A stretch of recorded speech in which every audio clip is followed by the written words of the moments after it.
Shri Guru Pyo Namaha. I thank Swami ji for giving me an opportunity to talk. So, the topic that I have picked up is corporate ethics, and it is something which is actually a matter of common sense.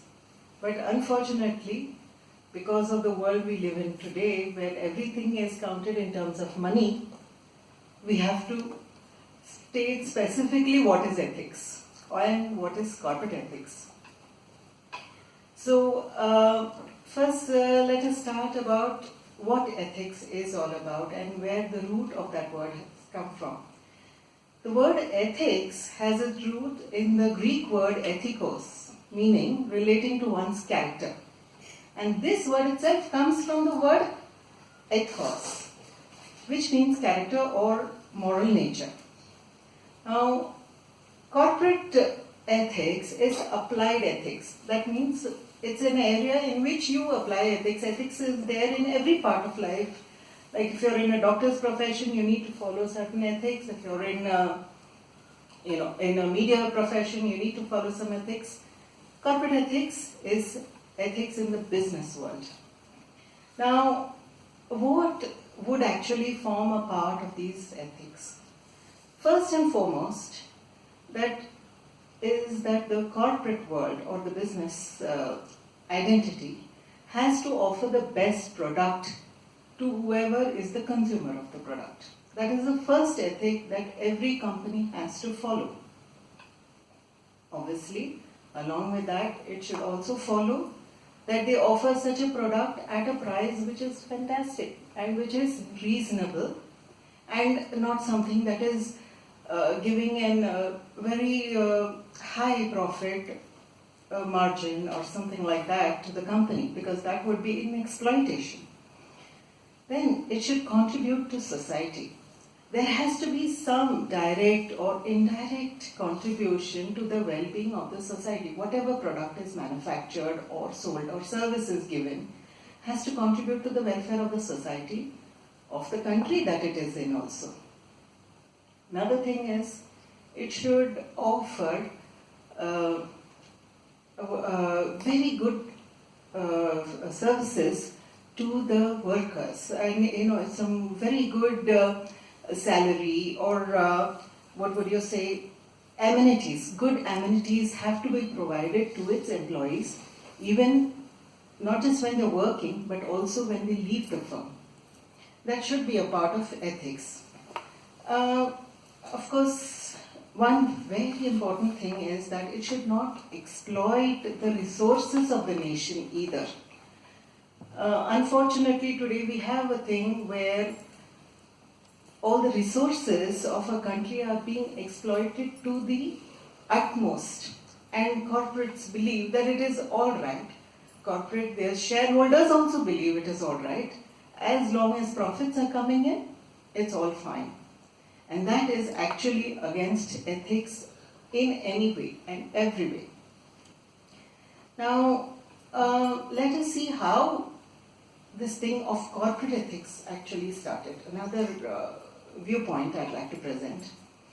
Now, in the past, the community and the people, that is the society, was the most important. Then was the king and the empire. And the trade existed to satisfy the society and the empire or the emperor. So first was the society, then the king, then the trading community.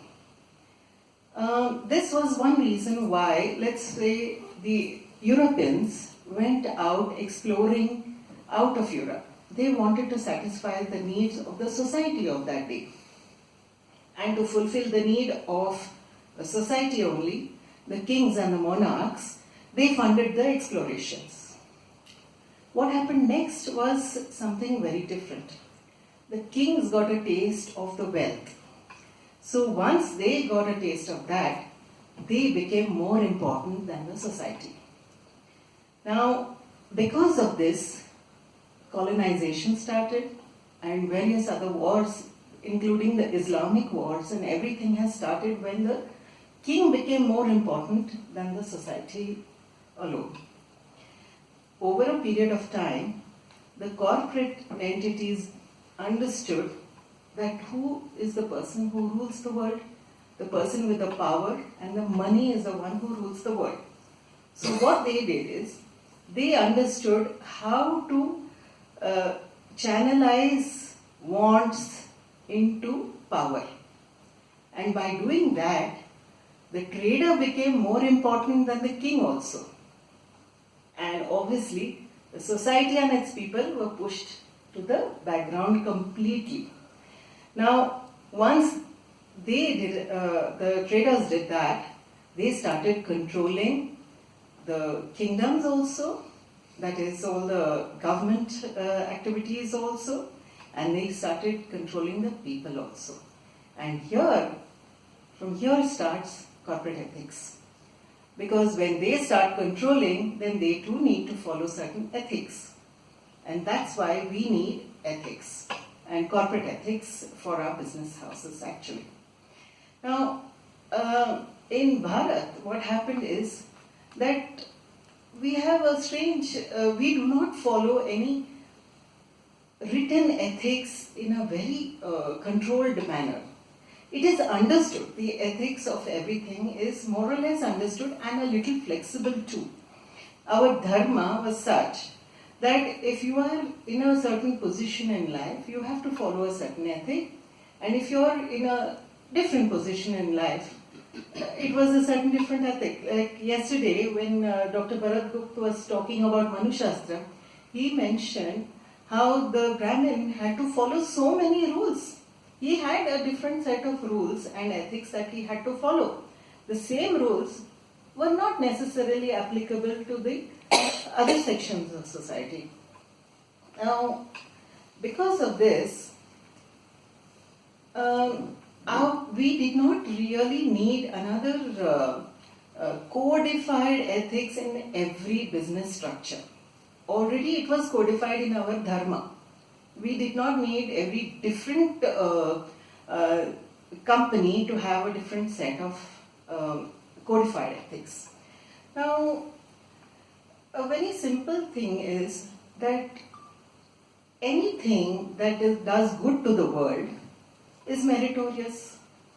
Anything that harms another person obviously brings demerit to you. So, that is actually something that every corporate should automatically follow. They should not bring harm to anybody. For example, now I'd like to talk about, if we were to look at it in a sattvic, rajasic or tamasic manner, the sattvic way of doing business would be something where doing something good to society or welfare to the people is the motive. The rajasic way of doing business would be where honor is expected, more money is expected. Okay, but the tamasic way of doing work would be where only profit is the motive. They are not bothered about the wealth of the nation. They are not bothered about whether it can help society at large or not. Now, Chanakya in his Niti Shastra says, low class men desire wealth, middle class men both wealth and respect, but the noble desire honor only. Hence, honor is the noble man's true wealth. Now, I would like to give an example of a company which deals in seeds, let us say. The company can either provide the best quality of seeds to the farmer, which gives very good crops and everything, but charge a little more for it. Or it can have a mass production of seeds and the farmer gets it at a very cheap rate, but afterwards, the next year when he tries to use the seeds from his fruits, he cannot use it. What will happen is he will have to purchase seeds again from the company. Now, it is obvious that both these companies could get the same profit year after year. But one company is working in a way that is good for society also, for the company also. The second company, which is providing inferior seeds at a lower rate, is neither doing good to the company, it may be doing good to the company, but it is not doing good to the society. So that is a commercial way of doing business, and that is something which corporates actually should not be indulging in. Simple ethics says that they should not be indulged in.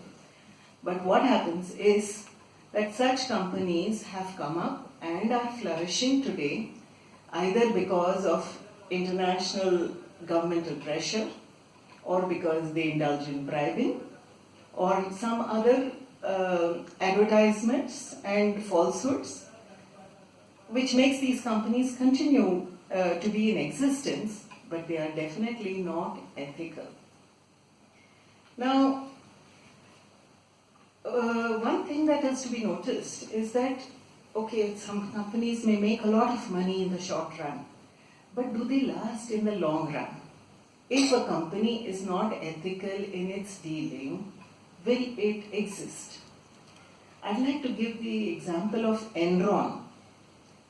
Most of us know about how Enron at one time, I think in the 80s, very big company, excellent company, making a lot of profit and in the energy sector, and they grabbed a lot of business in India too.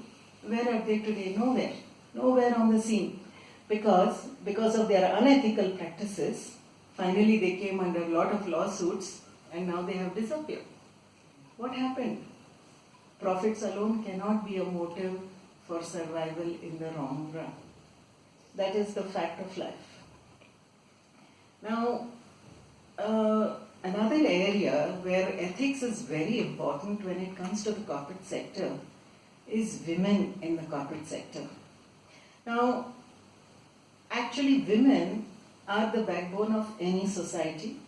They are also the reason why a lot of companies exist, because they are the ones who are the influential person in moving markets. So obviously the companies should understand that they have to provide for the women the way, it would be good for a family, not just for a woman alone, but also for the family. And to do that, they should be having more women in employment, not just in the lower areas of employment or in the clerical jobs or something. They need to have women on their board, because women, when they are on top, actually think more about reforms in society, reforms in a company, about justice, all these kind of things. Even whether it's in a corporate world or in politics, it is the women who are the movers of all of the wheels of justice and social empowerment. So obviously, the women should have been given a greater role in companies, but unfortunately, it is not translated to action. And even if they are given a job, in the board of directors, they are usually the silent director. This recently was very, very obvious if one would have just looked at the Me Too movement that happened, where all over the world, women raised a lot of noise against the sexual harassment in companies. Various companies all over the world. Why would this noise even come out? If companies had been following certain ethics, this would have not come at all into existence. But unfortunately, companies just brush all these kind of things under the carpet, and they do not deal ethically with women in the workforce in many, many places, even in the best of industries, whether it's the media, whether it's the art forms or anything. I want to also put on record here that unless it is forced upon or made mandatory by a government, usually companies tend to brush off ethics completely. This is the sad truth of today. I want to talk about pharmaceuticals also. In Ayurveda, that is the Bharatiya system of medicine, no experiments as such were carried out on animals or human beings. And they in fact observed human beings, observed the effect of certain plants and fruits or herbs on human beings and on animals to understand more about every herb. And that is how the medicines were made. But modern pharmaceutical companies and cosmetic companies are using animals also and humans also as guinea pigs for their experiments. I think this is very wrong. I know that a lot of people say that, Ari, without doing all those experiments, how are you going to be able to do it? But a very small example I'd like to state is about the inoculations, the uterine inoculations given, saying that, if these children, when they grow up, the girls, when they grow up, they might have cancer, so to prevent cancer, you need to do that. But after 15 or 20 years, it comes to light that because of those inoculations, they are getting other forms of cancer. This kind of thing, where the effect of these medicines or inoculations and vaccinations comes to light after 5 years, 10 years, 15 years, is a very dangerous feature of the pharmaceutical corporate world. And this actually, unless it is forced upon by the government to take action, unfortunately, nobody even raises a hue or cry, nor does it come into the media or into the spotlight at all.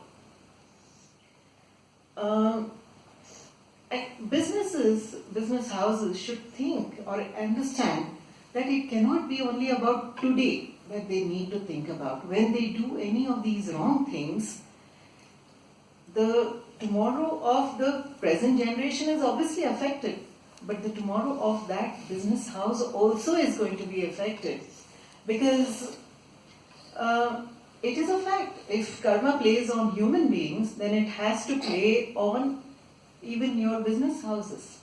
Okay.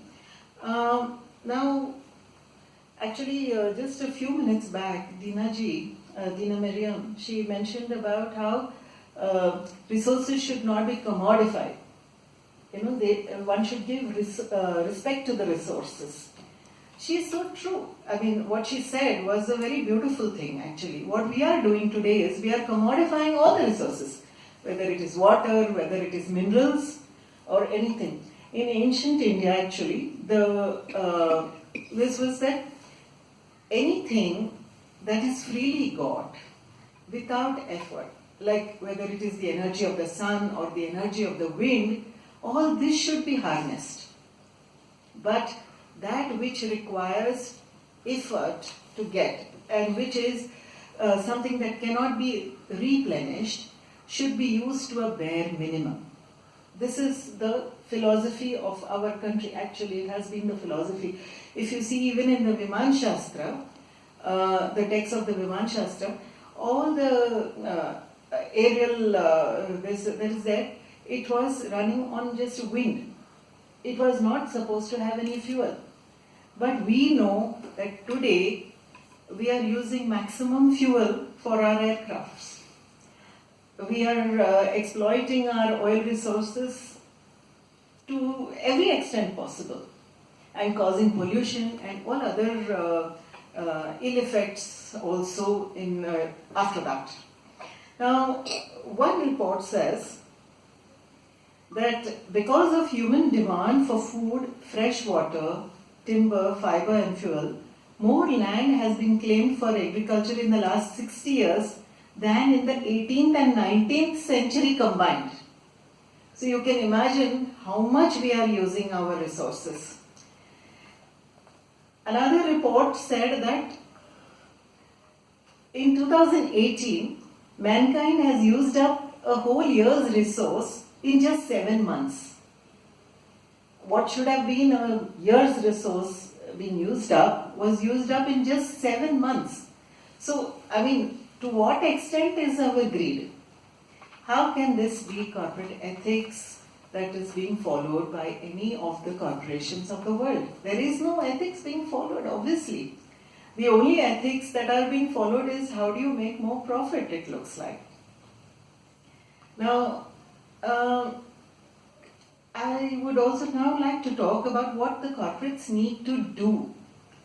Of course, it's obvious that they need to cut down on exploitation of resources, but it's not just that now.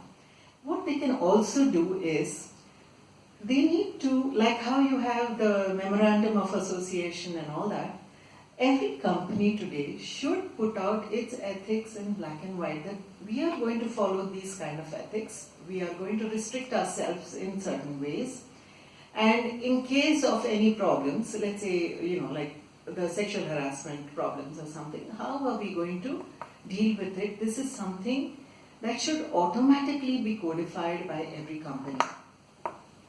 Another way that they can help the world is through corporate social responsibility.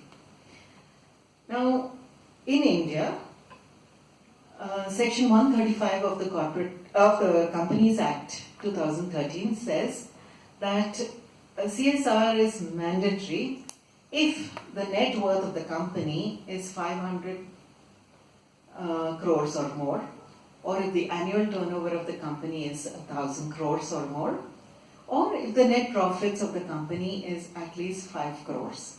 So 2% of your profits have to be set aside for corporate social activities, responsibility activities. Now, it sounds very good, and if the companies all were to follow it, it would be one of the best things to happen also. But I'd like to, before I talk about how it can actually help, I'd like to say that unfortunately today, even here ethics is lacking in the corporate world. We have, the companies giving that 2% to other NGOs, where the trustees of the NGO and the directors of the companies are the same. So in effect, it is going from one pocket to the other pocket. Or we have companies also where the directors ask for a cutback, a commission in the amount that is given to the NGO. All this is wrong, unethical, but it is also the fact of today's world. But there is a very positive effect also of CSR activities, and very, very positive effect of CSR activities are very much visible in India. Now, I would like to list out some of these very positive effects of CSR activities. One of them is the Clean Ganga project. Now, this was one of the best projects that has happened in recent times in our country. As you all must have read in the papers, the Ganga has become more cleaner. Once she has flown down beyond Varanasi, it has become very clean. In Rishikesh, it was always clean. It's down the line that she had become all polluted and all that. Now, if this was a success, it was also because the government tied up with a lot of corporates to help in cleaning the water and cleaning the sewage before it was released into the Ganga. And some of the companies which have helped a lot in this are Innocent Bank, Yes Bank, Indorama Group, the Hinduja Group, the Reliance Group, Bajaj Group. I mean, what a wonderful way to spend your a certain percentage of the profits of your company. You're returning back to your country. Another project which was really fantastic and which deserves a mention is the Nanni Kali project of the Mahindra Group. In this project, they have helped thousands of girls. In fact, maybe even 1.5 lakhs or more girls in being educated.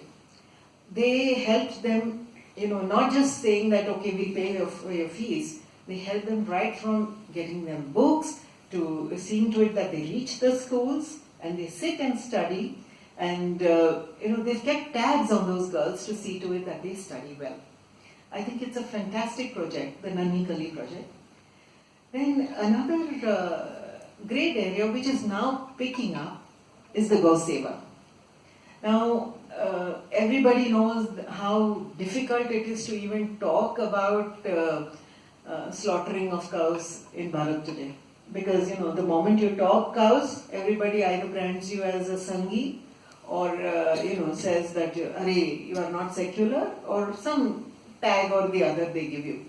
But, surprisingly and thankfully, companies have realized the link between Gomata, that is the cows, and the agricultural activities of the nation and the health of the nation. And also how Gomata is one thing that can help the farmer stay away from the debt cycle, the vicious debt cycle that he enters into. And because of that, now companies are actually giving funds to preserving the cows, the Indian breed of cows which are nearing extinction. They are helping those NGOs which also make the farmers self-sufficient by keeping a small plot of land and having a cow and a bull with them. Now, some of the companies, now you all will be surprised at the names. Alembic Pharmaceuticals, Tata Power, Delvis Healthcare, Fullerton India Credit Company, the Imami Group, all these companies which are either even in the healthcare or pharmaceutical companies or the cosmetic companies are among the first ones who are helping in this. It is a very nice change that has come about. Then of course we have companies like Wipro which have helped a lot in the urban projects.